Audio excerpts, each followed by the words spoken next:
भाई, मेरा बचपन से सपना था कि जब मैं सुबह सोकर उठूं तो सामने नदी में समुद्र या झील दिखे, लेकिन यहाँ तो खिड़की खोलते ही जग्गू हलवाई की दुकान दिखती है और उसकी दुकान में भिनभिनाती है मक्खियों का झुंड। बेटी उठ गई तो चल अब नहा भी ले, देख सूरज सर पर आ गया है। सूरज का तो पता नहीं, लेकिन ये जग्गू हलवाई अपनी बड़ी बड़ी मूछें लिए जरूर सामने खड़ा है। माँ, तुम्हें कितनी बार कहा है सुबह सुबह ये खिड़की मत खोला करो, इसे ऐसे खोल देती हो जैसे सामने गोवा का समुंदर बह रहा हो। तू दुखी मत हो बेटी, तेरे लिए ऐसा ससुराल ढूंढ के लाया हूं जिसके सामने समुद्र तो नहीं, लेकिन यमुना जरूर बहती है और बहुत बड़ा मकान है उनका, देखोगी तो खुश हो जाओगी। सच में पापा? हाय, आज तो मैं बहुत खुश हूँ। नदी और उसके सामने मेरा घर, वाह वाह वाह वाह वाह। लेकिन कौन है, कहाँ रहते हैं, कुछ तो बताइए। सब पता चल जाएगा भाग्यवान, पहले तुम दोनों जल्दी से तैयार हो जाओ। हम आज ही लड़के के घर जाएंगे, क्योंकि उसके पिताजी के पैर में चोट आ गई है, इसलिए उन्होंने हमें ही अपने घर बुलाया है। इसी बहाने सोनल भी अपना नया घर देख लेगी। कुछ देर बाद वो सभी लड़के वालों के घर पहुंच जाते हैं। घर सच में बहुत बड़ा होता है। वाह वाह, कितना बड़ा और सुंदर घर बना रखा है। तभी लड़के के पिता उससे बोले, वो क्या है ना बहन जी, पहले तो ये थोड़ी जगह मेरे पिताजी को मिली थी, लेकिन फिर परिवार आगे बढ़ता रहा तो घर भी और आगे बढ़ता रहा। बहन जी, आप यूं समझ लीजिए कि ये सारा घर हमारा ही है। क्या हमारा है? सारा तो अवैध कब्जा कर रखा है। तुम चुप करो जी, अगर हम नहीं करेंगे तो कोई और कर लेता, और वैसे भी कुछ सालों में तो सरकार इसे वैध कर ही देगी। उधर सोनल उदित के साथ ऊपर वाले कमरे का व्यू देखकर खुश हो रही थी। देखो क्या मस्त व्यू दिखता है हमारे कमरे से।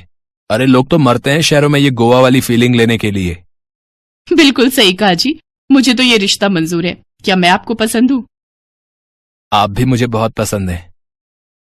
दोनों शादी के लिए हाँ कर देते हैं, लेकिन घर आकर सोनल के मम्मी पापा इस रिश्ते के लिए तैयार नहीं थे।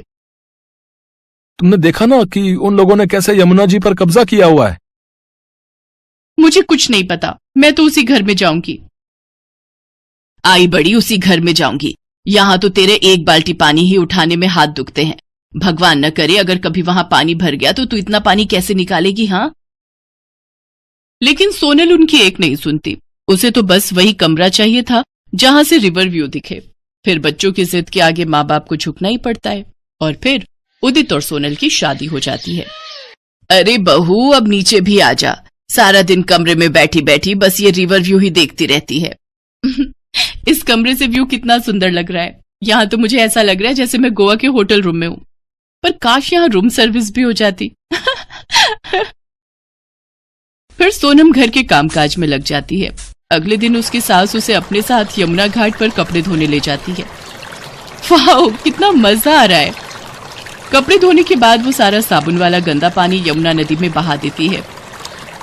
तभी कुछ बच्चे जो वहां खेल रहे थे वो उनसे कहते हैं, छी, ये आप क्या कर रहे हो? आपने इसे गंदा क्यों कर दिया? ये अच्छी बात नहीं है। अरे जा जा, आया बड़ा। तभी अचानक से बादलों की तेज गड़गड़ाहट शुरू हो जाती है और दोनों सास बहू घर आ जाती हैं। हे भगवान, ये बारिश तो बहुत तेज हो रही है। हाँ, मजा आ रहा है ना? आप रुकिए, मैं आपके लिए गर्मा गर्म पकौड़े और चाय बना कर लाती हूँ। फिर रिवर व्यू में पड़ रही बारिश को बड़े मजे से देखेंगे। इसी तरह अगला दिन शुरू हो जाता है, लेकिन बारिश रुकने का नाम ही नहीं लेती।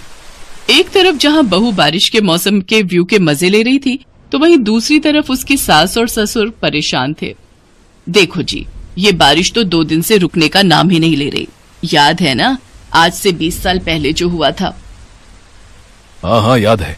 यही सोचकर तो जी घबरा रहा है। तुमसे मैंने पहले ही कहा था यमुना नदी के घर में मत घुसो, लेकिन तुमने मेरी एक ना सुनी। अब तुम उसके घर में घुसोगी तो वो भी तो तुम्हारे घरों में घुसेगी। तुम चुप करो जी। सोनल उनकी बातें सुन रही थी, लेकिन उसे कुछ समझ ही नहीं आ रहा था कि ये हो क्या रहा है। तभी फोन की घंटी बजती है। सोनल बेटा, ठीक तो हो ना? नहीं पापा, यहाँ तो बहुत मजा आ रहा है। आपको पता है, यमुना जी पहले अपने घर से 200 मीटर की दूरी पर थी, लेकिन अब वो सिर्फ 50 मीटर की दूरी पर ही रह गई है। तब तो बेटा वो पानी कल तक तुम्हारे घरों में भी आ जाएगा। तुम्हें आज ही वहां से निकलना होगा। ये सुनकर सोनल परेशान हो जाती है। इसके बाद उसकी सास उससे कहती है, जल्दी से सारा सामान बांधकर ऊपर वाले कमरे में रख दो, यहाँ कभी भी पानी भर सकता है।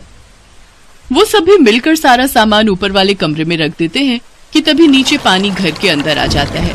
सोनल और वो सभी पानी बाल्टी से भरकर बाहर फेंक रहे होते हैं कि तभी एक लंबा सा सांप पानी में आ जाता है। सांप सांप! वो भागते हुए सीढ़ियों पर चढ़ जाती है। ये कहाँ फंस गई मैं? इससे अच्छी तो जग्गू हलवाई की दुकान थी। भले ही वहाँ मक्खियों का ढेर दिखता था, लेकिन इस तरह सांप तो नहीं आता था। तभी उनके घर बचाव दल के लोग आते हैं। जल्दी से यह घर खाली करो, यमुना कभी भी अपना प्रकोप दिखा सकती है। सभी जल्दी से घर से बाहर निकलते हैं और कुछ ही देर में उनका मकान बाढ़ के पानी में बह जाता है। ये क्या? हमारा घर सारा सामान बाढ़ में बह गया। अब हम कहाँ जाएंगे? ये क्या हो गया? हम बर्बाद हो गए। पापा, मम्मी। तभी सोनल डूबते हुए घर की तरफ भागती है, लेकिन उसका पति उसे पकड़ लेता है। मेरी शादी की सीडी एल्बम, मेरी शादी का जोड़ा और मेरे गहने। सोनल जान है तो जहान है, छोड़ो अब वो सब। वहीं खड़ी सोनल की सास वो सब चुपचाप देख रही थी, क्योंकि वो भली भांति जानती थी कि उसने जो यमुना के घर में घुसने की गलती की थी उसकी सजा तो उन्हें मिल रही थी। लेकिन बेचारी सोनल, जो नई नई शादी करके अपने सपनों के घर रिवर व्यू का मजा लेने आई थी, उसका वो सपना पल भर में ही चकनाचूर हो गया और वो बाढ़ का पानी सामान के साथ साथ उसके सपनों को भी बहा कर ले गया।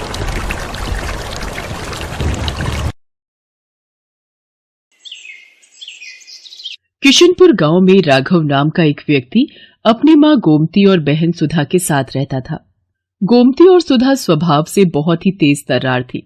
एक दिन राघव ने अपनी मां गोमती से कहा, माँ, मैं प्रार्थना से शादी करना चाहता हूँ। पर वो तो एक अनाथ लड़की है। भले ही प्रार्थना अनाथ और गरीब है, पर वो स्वभाव की बहुत अच्छी है। उसे परिवार में मिलजुल कर रहना आता है। माँ, भैया ठीक ही तो कह रहे हैं। आपको भी तो ऐसी ही बहू चाहिए थी जो आपकी और इस घर की देखभाल करे। भैया आप चिंता मत करो, माँ इस शादी के लिए मना नहीं करेंगी। आखिर वो आपसे कितना प्यार करती हैं। ये हुई ना प्यारी बहनों वाली बात। अच्छा, मैं अभी बाजार होकर आता हूँ, फिर साथ में बैठकर कुछ अच्छा खाएंगे। तूने मुझे रोका क्यों? गरीब अनाथ लड़की को भला मैं अपने घर की बहू कैसे बना लूं? माँ, तुम समझती नहीं हो, थोड़ा तो दिमाग लगाया करो। आप बहुत समय से कह रही थी ना कि आपको इस घर में नौकरानी चाहिए, तो समझ लो कि नौकरानी आ रही है। दोनों बैठकर आराम से मजे उड़ाएंगे और भाभी काम करेगी।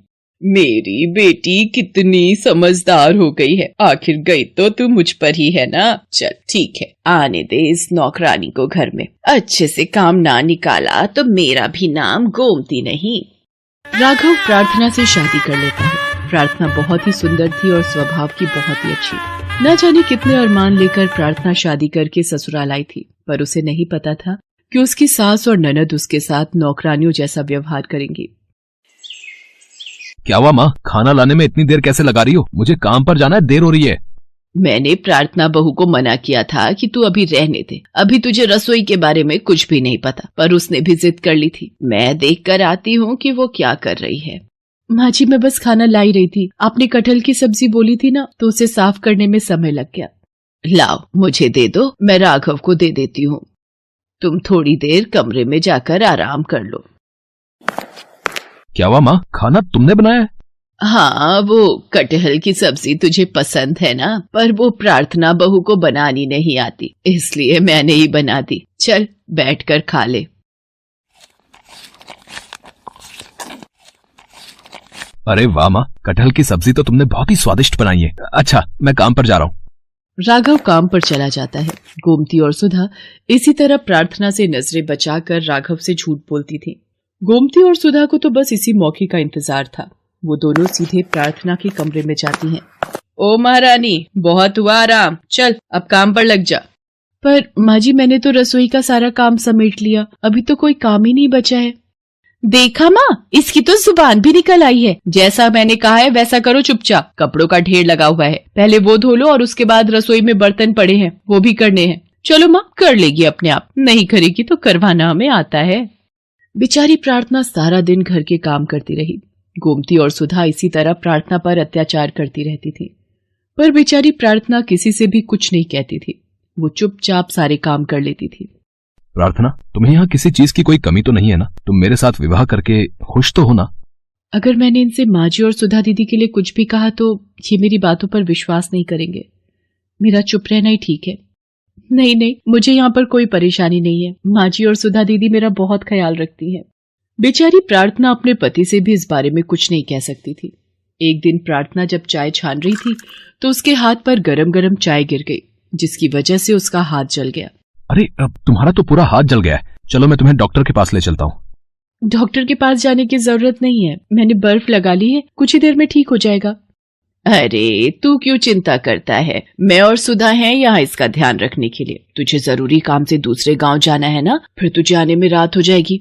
माँ जी ठीक कह रही हैं, आप अपने काम से जाइए, आपका जाना जरूरी है। ठीक है, फिर मैं जाता हूँ, तुम अपना ध्यान रखना, ठीक है?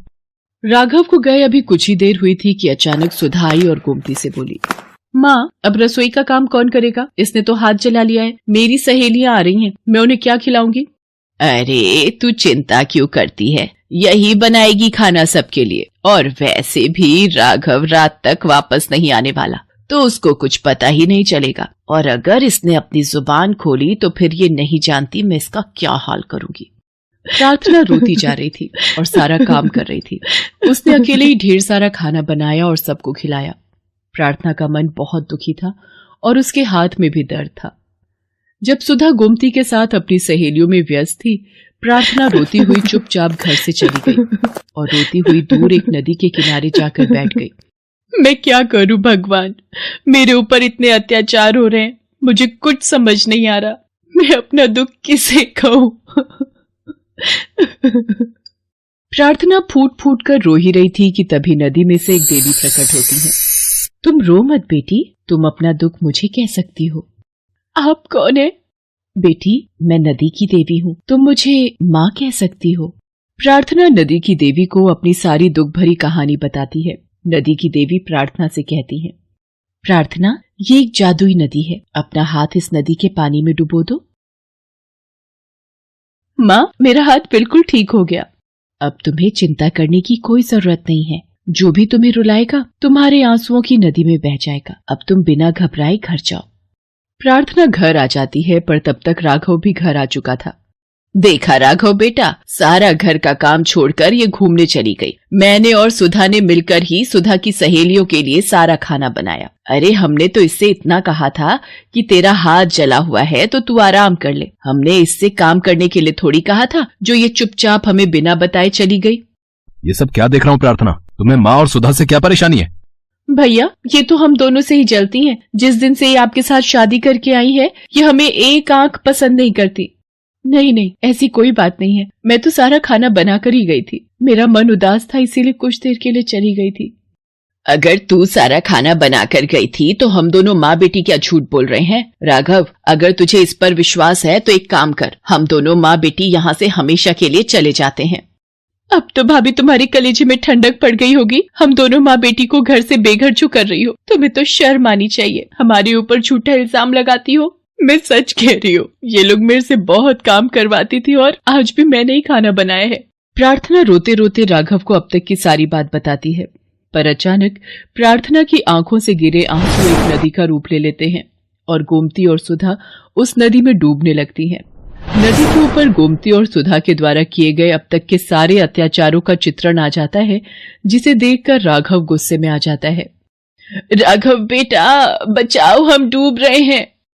भैया बचाओ, ये नदी हमें ले डूबेगी।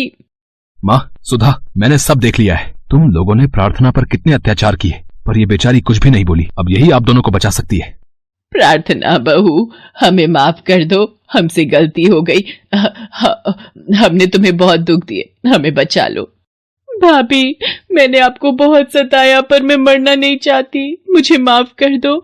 हे नदी की देवी, ये जैसी भी है मेरी माँ समान सास और मेरी बहन समान ननद है, इन्हें माफ कर दो। इनकी तरफ से मैं माफी मांगती हूँ। ठीक है प्रार्थना, अगर तुम चाहती हो तो मैं इन दोनों को माफ कर देती हूँ। तुम सदैव अपने परिवार के साथ खुशी से जीवन यापन करो, मेरा आशीर्वाद तुम्हारे साथ है। गोमती और सुधा को एहसास हो गया कि हमें कभी भी किसी के साथ बुरा व्यवहार नहीं करना चाहिए, नहीं तो बुराई हम पर पलट कर आती।